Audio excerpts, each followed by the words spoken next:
আসসালামু আলাইকুম। আমরা 2 দিন ধরে বাংলাদেশে কিছু ভাষাপ্রেমী কিছু লোকজনকে দেখছি, বাংলা ভাষাপ্রেমী যারা বাংলা ছাড়া আর কোনো কিছু বুঝে না, বাংলার জন্য তারা জীবন দিয়ে দিতে চায়। প্রায় 30 লাখ মানুষ জীবন দিয়েছিল, 2 লাখ মা বোন এই ভাষার জন্য জীবন দিয়েছিল। শুনেন বক্তব্য। 1952 সালে পাকিস্তানি বাহিনীর সাথে যুদ্ধ করে তার উর্দুকে বাংলা ভাষা চাপিয়ে দেওয়ার জন্য আন্দোলন করছে, কিন্তু বাঙালি সে দমে থাকেনি। বাঙালি সেই উর্দু ভাষার উপর তারা বাংলাকে রাষ্ট্রভাষা করার জন্য যুদ্ধ করছে। 30 লক্ষ মা বোনের রক্তের বিনিময়ে আজকে আমরা এই বাংলা ভাষা অর্জন করেছি। I feel very proud. একটা বাংলাদেশি হয়ে I feel very proud. আমরা একমাত্র দেশ যে হচ্ছে ল্যাঙ্গুয়েজের জন্য আমরা আমাদের জীবন দিয়েছি, and it's so proud. দেখেন ইতিহাসের বিকৃতি কাকে বলে। 30 লাখ মা বোনকে বাংলাদেশের এই পাকিস্তানি মিলিটারি রেপ করেছে, 30 লাখকে মেরেছে আর 2 লাখকে রেপ করেছে। এই যে এক গাঁজাখুরি, এই যে এক কথা বলে বাংলাদেশের সাথে পাকিস্তানের এই সম্পর্কটাকে জীবনে কোনোদিন যেন ঠিক না হইতে পারে। প্রতিটা ঘটনায় 16ই ডিসেম্বর, 26শে মার্চ, 21শে ফেব্রুয়ারি যখনই এগুলো আসে, নতুন করে এই ভাঙা ঢোল এগুলো বাজাইতে থাকে যে পাকিস্তান আমাদের এগুলো। আরে Pakistan military don't fuck you. Pakistani military খাচ্চর মাচ্চর এগুলোর করে না। পাকিস্তানের সুন্দরী মহিলা আছে। পাকিস্তানের মহিলাদেরকে এই আর 71-এর সময়ের অবস্থা তো আরও আমাদের জঘন্য ছিল। তো তারপরেও যদি কারোর মারে যদি লাগায় থাকে, কারোর বোনরে যদি লাগায় থাকে, তাহলে আমাদের জানায় না, আমরা দেখবো যে পাকিস্তানের বীজ কার কোথায় কোথায় আসে, এগুলো আমাদের জানা দরকার আছে। তো এগুলি নিয়ে ভাই কথা বলতে গেলে মেজাজ খারাপ হয়ে যায়, ভাষা সংলগ্ন রাখতে পারি না, সরি। বাট এগুলো দিয়ে আপনাদেরকে প্রতিদিন সেটার মধ্যে বাস ঢোকানো হচ্ছে এই এক রাজনীতি দিয়া। এই যে এখন বলা হচ্ছে না, এই 21শে ফেব্রুয়ারিকে নিয়ে ভাষা, আরে বাবা বাংলা আমরি, বাংলা ভাষা আমার বালের ভাষা, এই বালের ভাষারে দুচেও নাই দেশের যারা আপনারে বুঝায়, তারা চোদেও নাই তারে। কেমনে জানেন? বলি আপনারে, শুনলে অনেক কষ্ট লাগবে আমার কথা, আমি সুন্দর করে কথা বলতে পারি না, এটা আমার সমস্যা। কথা যেটা বলি ওটা মাথায় রেখেন। এই যেই এমপি মন্ত্রী, যেই বাঞ্চতেরা আপনারা এগুলি শিখায়, এই যে ভাষা, একজন টকশোতে এক বিজ্ঞ এক মাদারি বলছে যে বাংলার সাথে এই যে ইংলিশ মিক্স আপ করে কথা বলা, এটা পুরোপুরি করতে হবে। হাসিনা একবার করেছিল, বিলবোর্ড, টেলিভিশনে নিউজ, তারপরে আদালতে, বিভিন্ন জায়গায় কোথাও ইংলিশ ব্যবহার, শুধু বাংলা থাকতে হবে। শুধু বাংলা কেন থাকতে হবে? আপনাকে সাউ মারার জন্য বাংলা থাকতে হবে।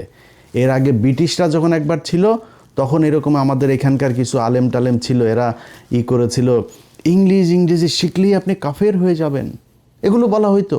এগুলো বলে আমাদেরকে দমায় রাখা হয়েছে। আজকে যেই ব্যক্তিরা আপনাকে বুঝায় যে বাংলার সাথে সাথে ইংলিশ শিখতে পারবেন না, সেই রাজনীতিবিদ একজনের ছেলে মেয়ে 14 গোষ্ঠীর কেউ বাংলা মিডিয়ামে পড়াশোনাই করে না।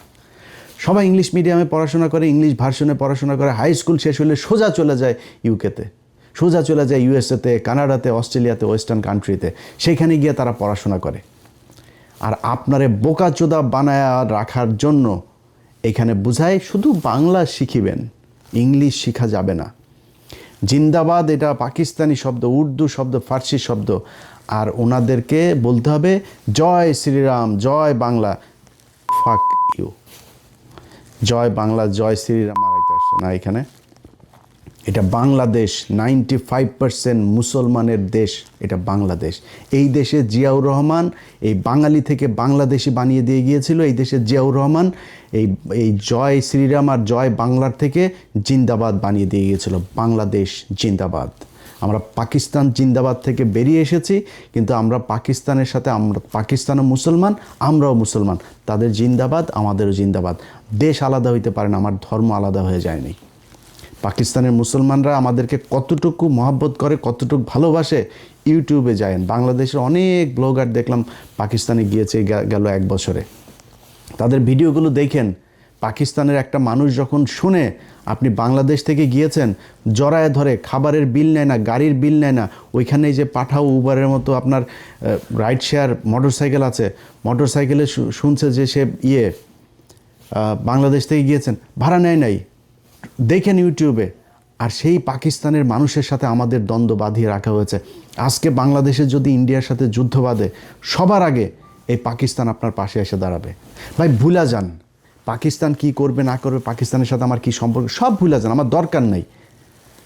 কিন্তু আপনি পাকিস্তানের সাথে এই সম্পর্কের এই যে কৃত্রিমভাবে তৈরি করে এটার মাধ্যমে যখন আপনি ভারতের সাথে সম্পর্ক ভালো করার জন্য চেষ্টা চালাবেন, তখন আপনার এই দেশকে সারা জীবন আপনার মৃত্যু পর্যন্ত এটাই গোলামি রাজ্য হিসাবে আপনি করে। আজকে আজাদি শুনলেও তাদের কষ্ট লাগে। আর ওটা আজাদি মানেটা কি? আমি আজাদি চাবো না, আজাদি শব্দটা শুনে তাদের কষ্ট হইতেছে। ইনকিলাব জিন্দাবাদ, এই জিন্দাবাদ বাংলাদেশে যতদিন থাকবে ততদিন বাংলাদেশ থাকবে, এবং যতদিন এই জিন্দাবাদ বিএনপির সাথে থাকবে ততদিন বিএনপি বাংলাদেশে থাকবে, তারপরে বিএনপি থাকবে না। কেন থাকবে না জানেন? আপনি যেদিন বাংলাদেশি থেকে বাঙালি হবেন, পশ্চিমবঙ্গ, ওয়েস্ট বেঙ্গল আর ইস্ট বেঙ্গল হয়ে যাবে, এবং ওই বাঙালি আর আমার মধ্যে কোনো পার্থক্য থাকবে না। যেই কালচার ঢুকানোর জন্যই আপনাকে এই যে পয়লা বৈশাখ করানো হয়, এই পয়লা বৈশাখে পেঁচা পুচা যা আছে সব তাদের দেবদেবীর আপনার প্রতীক, এগুলোকে আপনাকে দিয়া পূজা করানো হয়। আমারে ছোটোবেলা থেকে গরুর রচনা শেখানো হয়েছে। আমি কোরআন শরীফ শেখার আগে আমার দেশের মানুষকে গরুর রচনা শিখতে হয়েছে। পৃথিবীর এই বাংলাদেশের মানুষ, অন্তত সব দেশে থাকেন, একজন মানুষ আমার এই ভিডিও যত হাজার লক্ষ মানুষ দেখবেন, একজন মানুষ বলবেন আপনি পৃথিবীর কোনো দেশে যায় তারপরে দেখেছেন যে গরুর রচনা পড়ানো হয় ছোট বাচ্চাদের। আমারে কোনো কিছু না বললেও আগে গরুর রচনাটা পড়তেই হবে। পাটের রচনা ছিল, অনেক রচনা ছিল, আপনার আগে গরুর রচনায় শিখতে হবে। এবং এইটা মোস্ট আপনার মানে একটা থাকতো, পসিবিলিটি থাকতো, এটা আপনার এক্সামে আসবেই। মেট্রিক পর্যন্ত এই গরুর রচনার এই বিশাল গুরুত্বপূর্ণ এক রচনা। আরে ভাই, গরুর যদি আপনি পশুর পার্টস যদি শিখতে চান, আমি সায়েন্সের স্টুডেন্ট, আমাদেরকে ব্যাঙ দিয়া নানান কিছু দেখানো হইতো, বায়োলজির বিশেষ করে। তো আপনি যদি যদি ওই কারণে পশুর সায়েন্সের কারণে যদি পশু তাই ব্যাঙ শিখেন, ব্যাঙের অঙ্গ প্রত্যঙ্গ কী কোথায়, তো গরু কোত্থেকে আসলো, এইটা আপনার মাথায় নিতে হবে যে আমাদেরকে সূক্ষ্মভাবে এইভাবে এই পূজা করানোর জন্য এগুলো করা হয়েছে। এবং বিএনপি যদি মনে করে আজকে তারা এই যে জামাত, আওয়ামী লীগের বিভিন্ন জায়গায় অফিস টফিস খুলে দিচ্ছে, তারা যদি মনে করে জামাতের চাইতে বেটার অপোজিশন হচ্ছে গিয়ে আওয়ামী লীগ, তারা তাদেরকে নিয়ে আসতে পারে। এবং এইভাবেই যদি বিএনপি নিজেদেরকে বাংলাদেশি থেকে বাঙালি, জিন্দাবাদ থেকে জয় বাংলায় নিয়ে যাইতে চায়, তাইলে বাংলাদেশে বিএনপি বলে কোনো দল দরকার হবে না। মানে একই জায়গার মধ্যে আপনি দুইটা একই same product, same quality, same দাম, দুইটা দোকান যদি থাকে, তো কেউ দুই দোকানে যাবে নাকি? একটাতেই যাবে। আমার একটা আছে, ওইটাতে যাওয়া দরকার, নতুন আরেকটা দোকান দরকার কি? আওয়ামী লীগ তো জয় বাংলার জন্য আছে, আওয়ামী লীগ জয় শ্রীরামের জন্য আছে, আওয়ামী লীগ এই বাঙালির জন্য আছে, আপনার দরকার নাই তো। এখন আপনি যদি মনে করেন এখন একটু পজিশন ভালো না, আপনি মনে করছেন এই চারিদিকে সব আপনার প্রশাসন, আপনার মিডিয়া, আপনার ইন্ডিয়া, আপনার সব হামারা, এটা যে মনে করেন না, এই দিন থাকবে না আপনার। আপনি সময় দেন, ইন্ডিয়া কখনোই তার সবচেয়ে বেস্ট চয়েস হচ্ছে আওয়ামী লীগ, আপনি সেকেন্ড চয়েস। বিএনপি বাংলাদেশে ইন্ডিয়ার জন্য সেকেন্ড চয়েস, তারা ফার্স্ট চয়েস রেখে কখনোই সেকেন্ড চয়েসে আসবে না।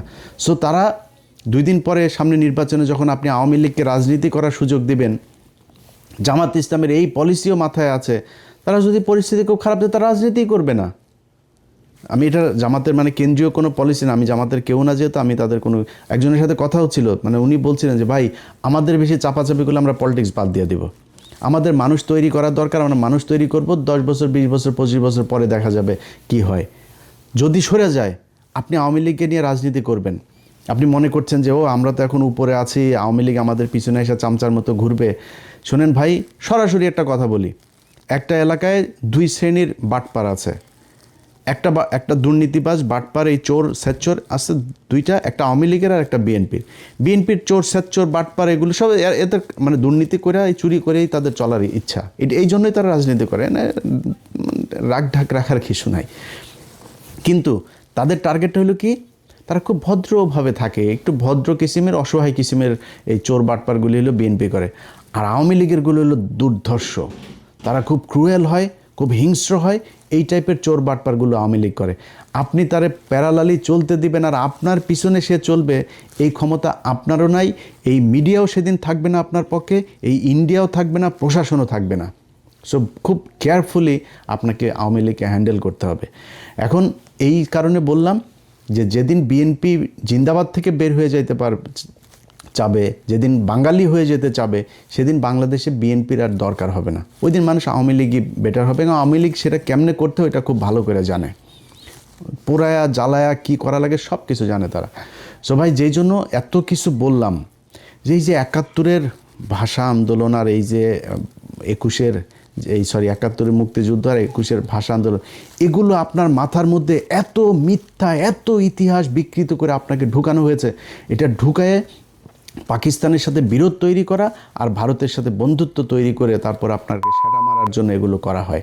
অতএব এই যে এখন নতুন সরকার এসে, হাফিজ ভাই একজন মুক্তিযোদ্ধা, হাফিজ ভাইয়ের কাছে অনুরোধ থাকবে, আমরা জানতে চাই যে কতজন মানুষ আসলে পাকিস্তান আমলে সেই যুদ্ধের সময় রেপ হয়েছিল, কতজন মারা গিয়েছিল, কতজন মুক্তিযোদ্ধা ছিল, কতজন রাজাকার ছিল, রাজাকার কারা ছিল, 14ই ডিসেম্বর কারা এই মানুষগুলোকে মেরেছে, বাংলাদেশ স্বাধীন হওয়ার পরে 30শে জানুয়ারি 1972 জহির রায়হানকে কারা গুম করেছিল, এগুলো আমরা জানতে চাই।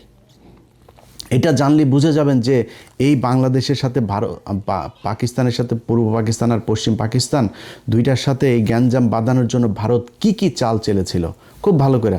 আর এই যে আপনার মানুষজন ইতিহাস এগুলো বলে না যায় না শুই না, ভাই আপনার কাছে অনুরোধ, একটু শুই নেন, নিজেরা প্রশ্ন করেন যে যদি অনেকে বলে যে 30,000 মানুষ বা 3 লাখ মানুষ মারা গিয়েছিল, ভাই 3 লাখ মানুষ যদি মারা যায় থাকে, তারপরে আপনার গ্রামে অন্তত 5 জন মানুষ মারা যাওয়ার কথা। আপনি আমার দেন তো 3 লাখ মানুষ কোথায় পাকিস্তানিরা মেরেছে, কোন বাংলাদেশিকে পাকিস্তানিরা, কোন মুসলমানকে পাকিস্তানি মিলিটারি মেরেছে, একটাও দেখাইতে পারবেন না। খুব রেয়ার কেস, যেই কেসগুলো সেগুলো সব মিলিয়ে যদি আমার মনে হয় খুব বেশি, যেটা শেখ মুজিব যেই কমিশন গঠন করেছিল 7,000-8,000 মানুষ পেয়েছিল। একটা যুদ্ধ, দেশ স্বাধীন হয়ে যাওয়ার যুদ্ধের মধ্যে এটা খুবই স্বাভাবিক একটা ব্যাপার। আমরা চাই না একজনও মারা যাক, একজনও রেপ হোক, আমরা চাই না, কিন্তু আমরা হিসাবটা জানতে চাই। আমরা চাই একজন মুক্তিযোদ্ধা 20,000 বেতন পায়, 20,000 না, তার ভাতা তার 20 লাখ দেয়া হোক, যদি আসলেই সে মুক্তিযোদ্ধা হয়ে থাকে। আসল মুক্তিযোদ্ধার সংখ্যাটাই আমরা জানি না। এটার নাম মুক্তিযোদ্ধার প্রেম, এটার নাম মুক্তিযুদ্ধ ভালোবাসা কেউ করতে চায় না। কারণ কি, এইটা দিয়ে ইন্ডিয়া চায় আমাদেরকে এই যে 30 লাখ আর 2 লাখের এই গান শোনাইতে। আমরা এই গান আর শুনতে চাই না। ভাই, পাকিস্তানের সাথে বাংলাদেশ জীবনে এক হবে না, এক হওয়ার দরকারও নাই। বাট পাকিস্তান আমার মুসলমান ভাই, পাকিস্তানের সাথে আমার সম্পর্ক ভালো রাখা উচিত। পাকিস্তান আমার যে কোনো সমস্যায় সবার আগে, যে ক্রিকেটে দেখেছেন না এগিয়ে এসেছে না, প্রতিটা জায়গায় আপনাকে গ্যারান্টি দিলাম পাকিস্তান সবার আগে এই বাংলাদেশের মুসলমানদের জন্য এগিয়ে আসবে। অতএব পাকিস্তানের সাথে আমার নিজের স্বার্থেই সম্পর্ক ভালো রাখতে হবে। পাকিস্তানের ভাই আমাদের দরকার না, আমার এমন কোনো ভাল নাই যে পাকিস্তান আমার কাছ থেকে নেবে। পাকিস্তানের নিউক্লিয়ার আছে, পাকিস্তানের অস্ত্র আছে, পাকিস্তান নিজে ফ্যান বানায়, মোটরসাইকেল বানায়, ইলেকট্রিক পণ্য বানায়, তার আন্তর্জাতিক মানের হসপিটাল সব আছে তার, সে আমার এখানে কেন আসবে? এই গ্যাঞ্জাম থেকে ভাই বের হয়ে আসতে হবে। আসলে যদি এই পাম শুনতে না চান, পাম শুনে যে চেতনা দেখান কোনো সমস্যা, চেতনা দেখায় না খায় মরবি, না চিকিৎসা পায় মরবি। যারা তোদের চেতনা দেয়, এই পলিটিশিয়ান কারোর ছেলে মেয়ের দেশেও থাকে না, দেশে পড়াশোনা করে না, ওরা দেশে চিকিৎসাও নেয় না, ওরা বাংলা মিডিয়ামেও পড়ে না। কোনো সরকারি এই স্কুলে যায় বাংলাদেশের এই এমপি মন্ত্রী ছেলেমেয়েরা পড়াশোনা করেন, এরা সব বিদেশে পড়ে, ইংলিশ মিডিয়াম, ইংলিশ ভার্সন এখানে পড়াশোনা করে। আপনাকে বোকাচোদা বানায় রেখে দিয়েছে। আল্লাহ হাফেজ।